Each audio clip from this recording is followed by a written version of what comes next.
This new year, 2026, begins with conflict. What happened in the past 24 hours? Let's take a look. So it's not just the US airstrikes on Venezuela and the capture of Maduro, but North Korea also launched ballistic missile. There were continued protests in Iran against the current regime, and UK and France carried out strikes on the ISIS targets in Syria. So that's all that's happening around the world. It's not just the conflict between the US and Venezuela, the US airstrikes in Venezuela, but also North Korea launching ballistic missile and continued protests in Iran against the current regime. And meanwhile, UK and France also striking ISIS targets in Syria.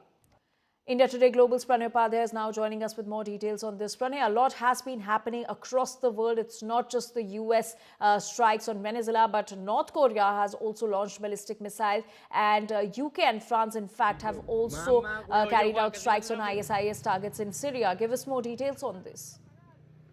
A very turbulent beginning of 2026, Anjali. We can say that this is a continuation of the turbulent and violent, trends of 2025, because the conflicts have intensified, and we have seen that how US has carried out strikes in Venezuela. We have seen how US has carried out strikes few days ago in Syria, targeting the ISIS hideouts and ISIS, their bases.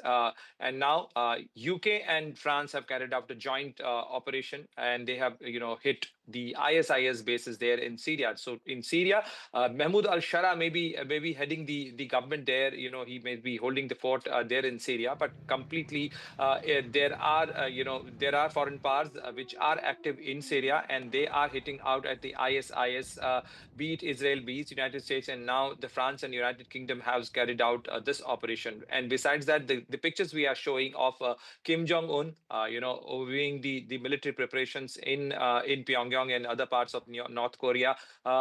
North Korea will soon be holding the Eighth Party Congress, and ahead of that, President or the dictator of North Korea, Kim Jong-un, want to show his country and his countrymen that the country is prepared. It has become stronger, and I'm sure Kim Jong-un must be a worried person right now. The way U.S. Military has carried out an operation in Venezuela and taken out Nicolas Maduro, then Right. Kim Jong-un and many other leaders, those who All are at right, odds Pranay, with the thank you U.S. so much policy. for all those details on all that's happening around the world, along with US-Venezuela tensions, the US airstrikes on Venezuela. There's a lot more happening around the world.